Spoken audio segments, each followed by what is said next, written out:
Assalamualaikum warahmatullahi wabarakatuh. Kami dari kelompok 3A akan mempresentasikan diet protein tinggi untuk pasien luka bakar. Sebelumnya perkenalkan anggota kelompok kami, yaitu ada saya sendiri, Virus Fatin dengan NPM 022, ada Amalia dengan NPM 015, Medina Alia dengan NPM 028, dan Teti Sri Wahyuni dengan NPM 009. Untuk kasus pada kali ini yaitu Nonade perempuan dengan berusia 15 tahun, seorang pelajar yang tersengat listrik dari charger HP.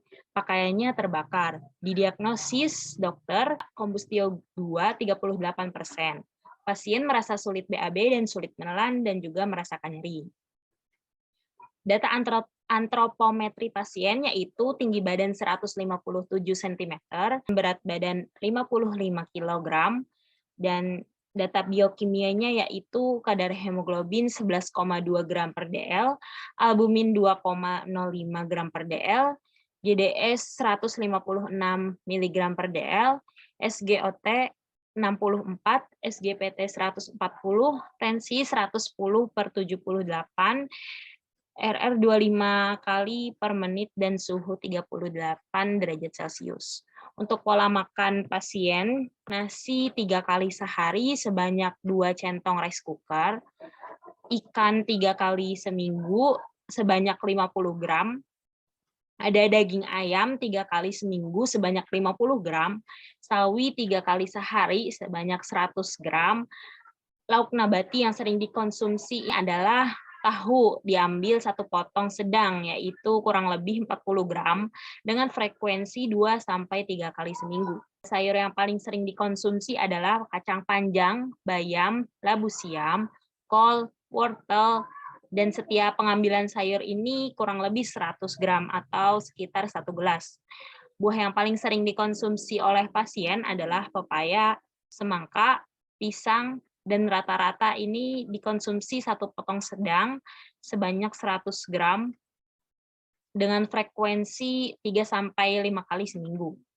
Dan pasien juga mengkonsumsi kopi kekinian sebanyak 2 kali per minggu. Selanjutnya, untuk kebutuhan gizi pasien, dengan antropometri yang sudah tadi saya sebutkan, berat badan 55 kg, dan tinggi badan 157 cm, pasien memiliki IMT 22,3 kg per meter kuadrat, status gizinya baik.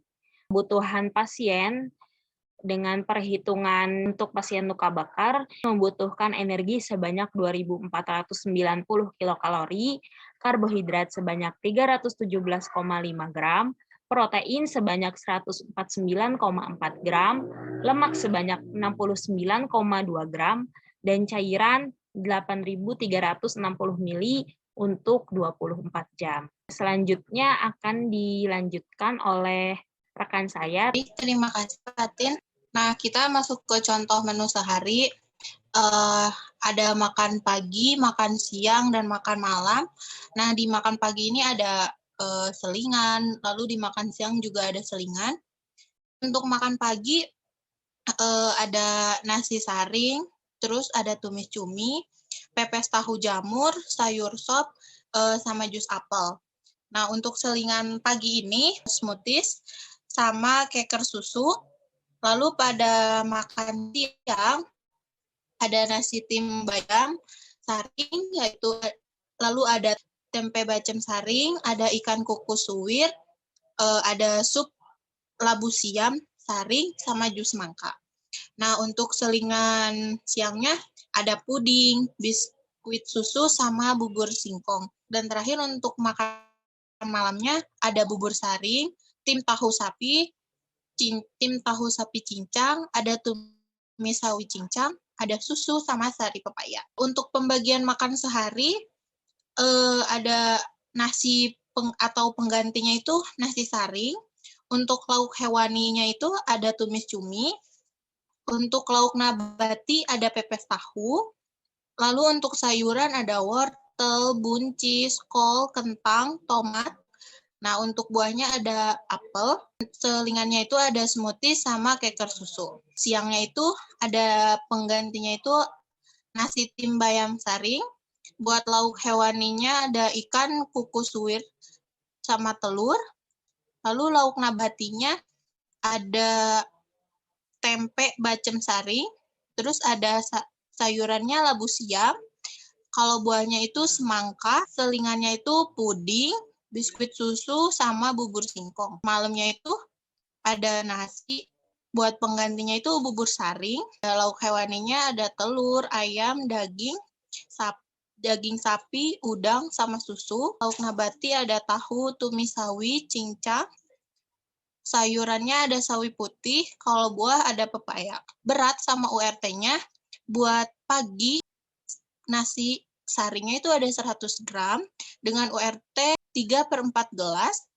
Nah, buat tumis cuminya 150 gram, buat pepes tahu 400 gram, sayurannya 100 gram, buat apel 85 gram. Selingan buat smoothies, cracker, sama susu ada 80 plus 200 gram. Siangnya buat nasi tim bayam saring ada 100 gram. Buat ikan kukus suwir ada 40 gram.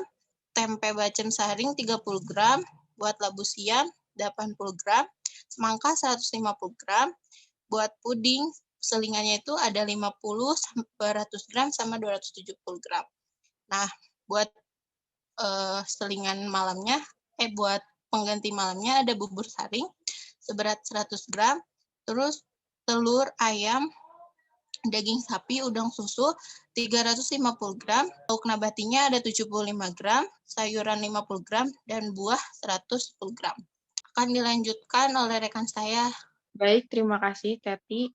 Untuk selanjutnya, kita masuk ke tujuan dan prinsip diet. Untuk tujuan dietnya itu yang pertama, meminimalkan respon stres metabolik dengan mengontrol suhu lingkungan dan rasa nyeri, mempertahankan keseimbangan cairan dan elektrolit, serta perawatan luka dini.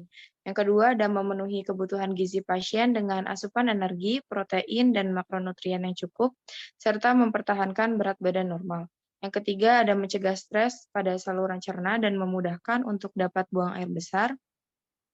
Yang keempat, ada membantu memperbaiki metabolisme dan mengembalikan aktivitas normal. Dan yang terakhir, itu menurunkan terjadinya hiperglikemia dan hipergliseridemia.